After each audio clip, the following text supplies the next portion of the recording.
All right, let's jump straight into this explainer where we're going to be unpacking David Robinson's album, Long Shadows. Now, listen, this is so much more than just a collection of songs. It actually serves as this incredibly powerful psychological roadmap for figuring out how to live an authentic life in a world that is, let's face it, highly imperfect. The lyrics, along with the commentary around them, basically give us a complete masterclass in sense-making. It's this fascinating blend of folk wisdom, biblical imagery, and some really sharp social commentary. So it all boils down to this. How do you actually live authentically in a world that's just filled with illusion? This one fundamental question sits right at the very heart of the source material. Literally everything we're going to explore today orbits around this core dilemma. It sets us off on what's essentially a psychological hero's journey. It's a pursuit of self-awareness that demands we strip away the illusions society hands us and, honestly, the illusions we tend to create for ourselves. That brings us to part one, confronting the shadow self, acknowledging our hidden depths. To even begin this journey, we have to start by turning inward. Do you acknowledge your hidden self? Because the text actively challenges us to look way past our false pretenses and social identities. Take the song Travesty, for example. The writer points out how easily we define ourselves by the roles we play. Maybe you're the preacher, the lawman, the politician, the teacher. We put these titles on and wear them like armor. But we're asked to really pause and reflect. If you completely strip away your job title and your social standing, do you actually know who you are? And this leads us straight into a crucial psychological concept that pops up throughout the text, which is the idea of the shadow. It's a metaphor for the darker, or maybe just the more neglected and uncomfortable aspects of human nature. We're talking about our ego, our greed, our deep-seated fears. The argument here is that true healing doesn't come from running away from the psychological shadow. Instead, finding your authenticity means having the willingness to face reality with courage and humility, rather than constantly hiding behind our fragile egos. There's this one line that hits the nail on the head. Your shadow is like a sundial. Don't hide it in the shade. What an absolutely brilliant metaphor. Think about it. A sundial is completely useless in the dark, right? It literally requires the interplay of light and shadow to tell you where you are in time. In that exact same way, the darkest parts of ourselves, when we actually drag them into the light of our conscious minds, can provide us with our greatest guidance, perspective, and true self-knowledge. Moving on to part two, navigating a disillusioned world, seeing through the noise. So, once we've done the hard work of facing ourselves internally, we still have to wake up and navigate a wildly chaotic society. The Protest Blues track, They Don't Give a Damn About You and Me, captures this massive collage of modern unease perfectly. It lays out that universal feeling of modern cynicism, whether you're looking at politicians maneuvering the economy behind closed doors, absurd figures in purple robes, or billionaires plotting their escape to Mars in electric cars. It paints a picture of a world completely distracted by its own chaos. It really taps into that frustrating feeling of being totally ignored by the giant power structures governing our lives. So with all that noise, where do we actually turn for answers? Well, in the song 21 Ghosts, we get this fascinating timeline of historical figures. You have Moses offering moral law, Socrates urging us to free our minds, Galileo persevering for scientific truth, and Chief Geronimo standing as the stark reminder of historical betrayal. And while these figures definitely offer immense moral, scientific, and political insights, the text makes a very clear point: this borrowed wisdom has its absolute limits. It builds to this crucial realization, but none of these could satisfy my quest for authenticity.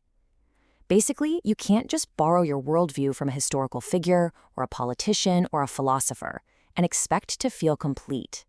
True authenticity isn't something you can just copy-paste from others. It's something that has to be deeply discovered and embodied by actively listening to your own inner conscience. Which brings us to part three, karma and universal consequences, the inescapable laws of cause and effect. Now that we've started tuning out those external illusions and realized we have to forge our own path, we have to recognize something else. Our own actions carry immense weight. The text uses this beautifully absurd, whimsical metaphor to make a really profound point. It says, he was the captain of a crew in a cockatoo canoe. It's this great piece of surreal folk satire. What it's saying is that despite our grand titles or our oversized ambitions, we are ultimately all just fragile passengers trying to navigate the unpredictable currents of life. And as we're rowing this canoe, we are constantly creating ripples.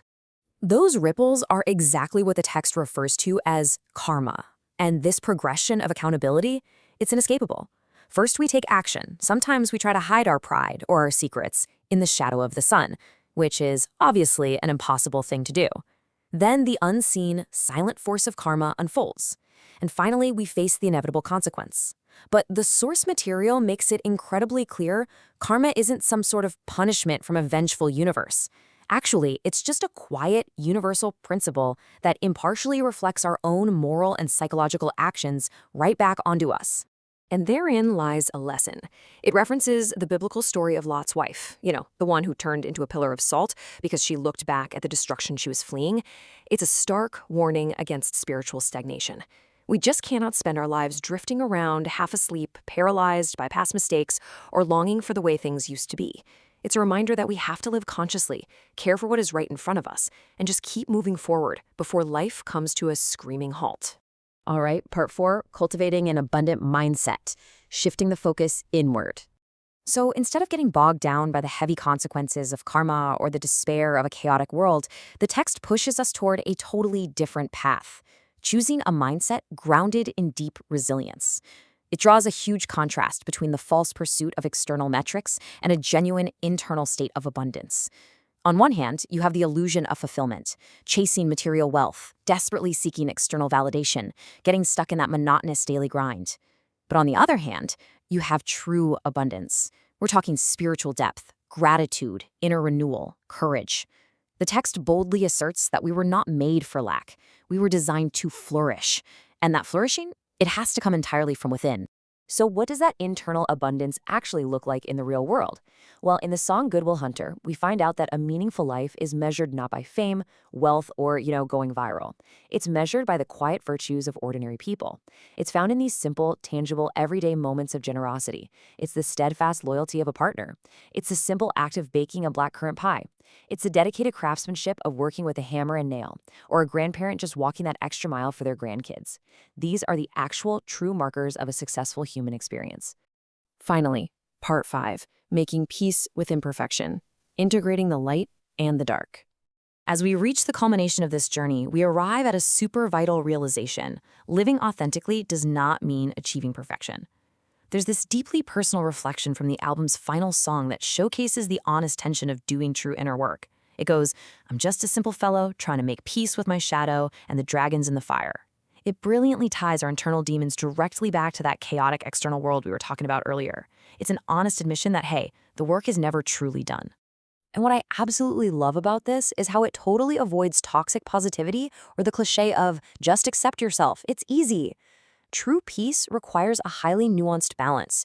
You literally have to approach your own mind like a boardroom table, auditing your thoughts.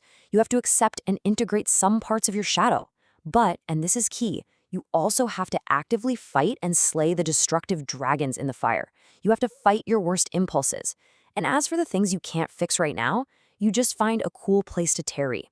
You peacefully sit with those unresolved issues until you've gained the wisdom to handle them. As we wrap up this explainer, I want to leave you with this final thought. This psychological roadmap proves that sense-making is a lifelong process. It absolutely requires us to abandon the noise of the world, embrace our internal abundance, and bravely face our own hidden depths. So I challenge you to keep walking forward with integrity, with compassion, and with hope. Are you ready to slay your dragons and make peace with your shadow?